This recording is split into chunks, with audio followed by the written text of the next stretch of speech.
Hi everyone, welcome to my Game of the Month for June 2024. This is Ōhashi vs Habu from the first round of the 50th Kyoto Challenger Tournament. Playing Sente is Ōhashi Takahiro, ranked 7 dan, and playing Kote is Habu Yoshiharu, ranked 9 dan. In this game, the inseparable relationship between strategy and tactics plays a prominent role, guiding the flow of the game move by move. It begins with pawn 7-6, pawn 3-4, pawn 2-6, pawn 9-4. This edge pawn push is a rather unusual move, giving Ōhashi the option to play pawn 2-5, after which it would no longer be possible for Habu to prevent Ōhashi from exchanging his rook pawn. In the game, after pawn 2-5, gold 3-2, Ōhashi answers on the edge with pawn 9-6, and Habu proceeds with pawn 8-4, gold 7-8, pawn 8-5. This is now set up for the Yokofudori opening with the edge pawns advanced in the 9th file, a modern variation of an opening strategy that has existed since the Edo period. After pawn 2-4, pawn takes, pawn 8-6, pawn takes, rook takes 3-4, the Yokofudori opening is confirmed. Bishop to 3-3, king to 5-8, silver to 4-2, pawn to 3-6, king to 5-2, knight to 3-7. Ōhashi's early knight development enables a quick attack, which Habu counters with gold to 2-3, rook to 3-5, gold to 5-1. So Ōhashi proceeds with rook to 2-5, pawn drop 2-4, rook to 3-5. Satisfied with having forced Habu to drop a pawn to 2-4 even at the cost of another tempo, and Habu completes his castle with silver to 6-2. This castle is a modern shape, almost exclusive to the Yokofudori opening, that resembles the Nakahara castle. Like the Nakahara castle, this shape is strong against rook drops and affords an escape route to either side of the castle. On the other hand, Ōhashi makes a more balanced formation with silver to 3-8. And in this position, without the two moves on the edge, was reached in a game played in 2022 between Fuji and Habu. In that game, Habu played pawn to 7-4 to develop his right knight, but ultimately lost the game. This time, he chooses a different strategy with rook to 8-4, pawn drop 8-5, rook to 5-4. At this point, Ōhashi's rook is becoming difficult to maneuver, so before Habu can make it a burden with a move like pawn drop 3-4, Ōhashi plays rook takes 3-3 promotes, trading his rook for Habu's bishop, and after knight takes, he drops the bishop to 6-5, attacking Habu's rook while aiming to promote to 8-3.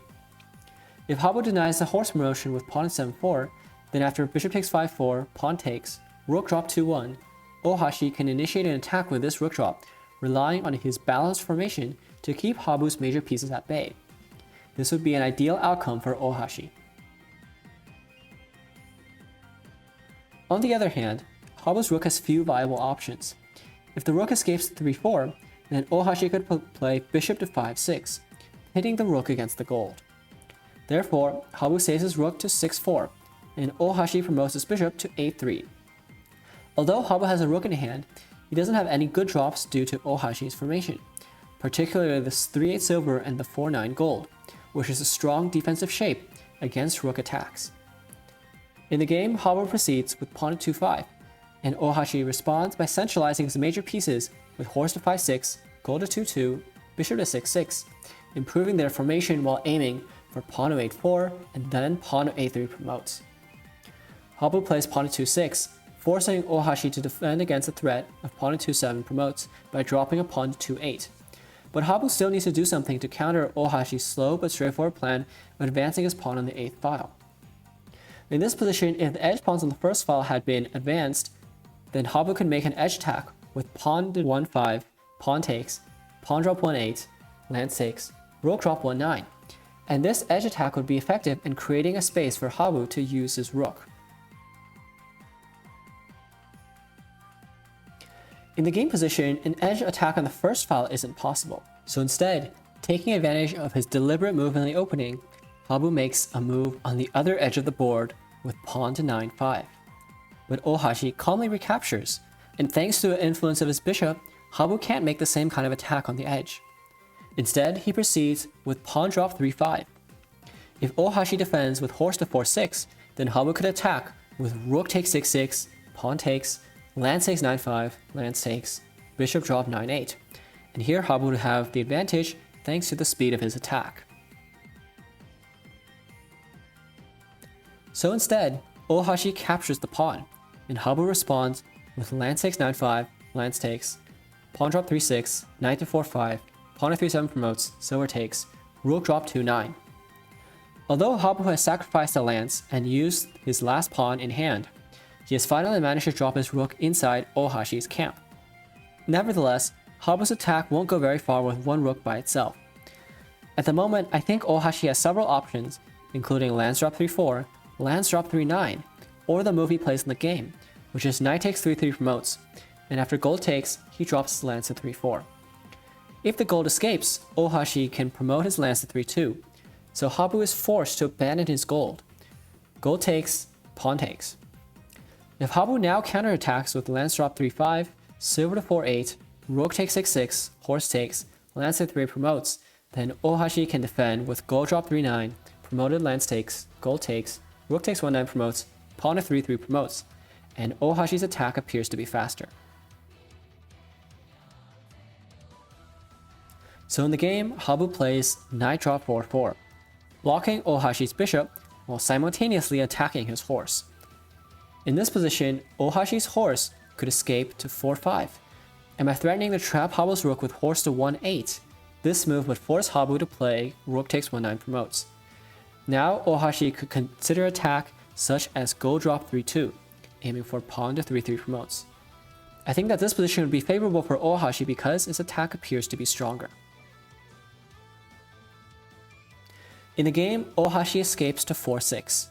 It's only one square away, but it makes a world of difference, because now Habu finally gets a chance to connect his attack with lance drop 6-5, bishop to 7-7, lance takes 6-7 promotes, gold takes, rook takes 4-9 promotes, king takes, rook takes 6-7 promotes. Habu is now threatening both dragon to 6-9 and gold drop 5-8, so Ōhashi defends with gold drop 6-8, and Habu's dragon escapes to 7-6. Over the last few moves, Habu has completely changed the equation of this game.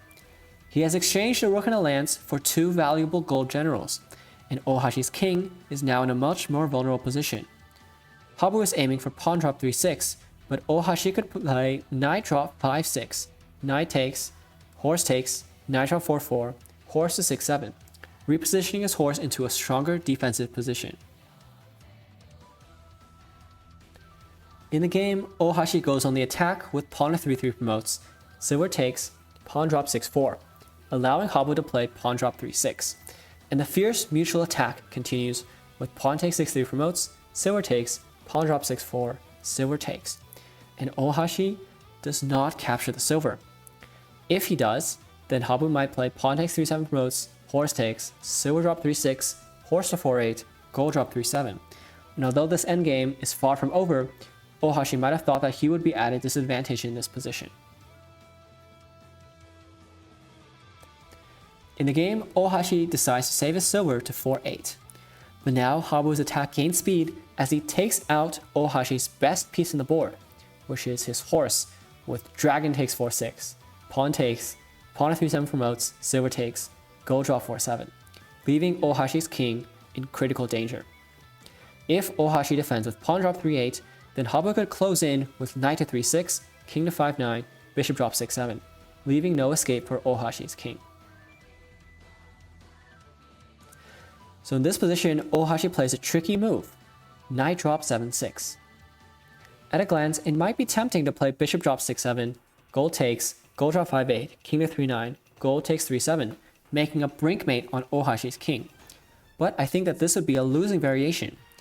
Knight takes 6-4, and if king to 6-2, then rook drop 8-2. If king to 6-3, then bishop drop 7-2. If king to 4-2, then once again rook drop 8-2.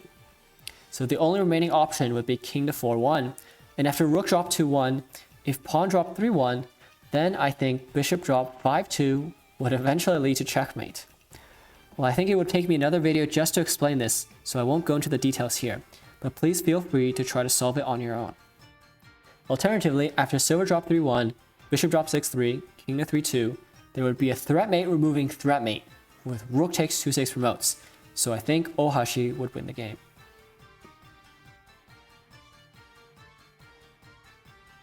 In the game, Habu plays silver to 7-5.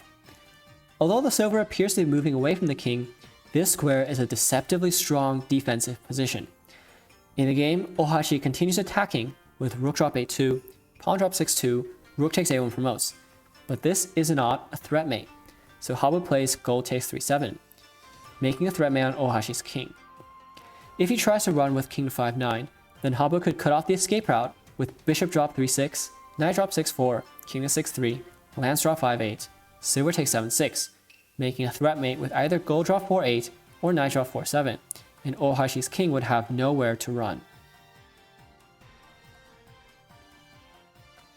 In the game, Ōhashi gives chase with knight drop 6-4, but after king to 6-3, dragon to 7-2, king to 7-4, thanks to the silver on 7-5, Habu's king finds refuge on the 7-4 square. Ōhashi does not have a checkmate, and his own king will soon be caught with a brinkmate sequence. The result of the game has been decided, so Ōhashi resigns in this position. It was a game in which Habu displayed his mastery over both positional nuances as well as sharp tactical sequences in his timeless style. Thank you for watching.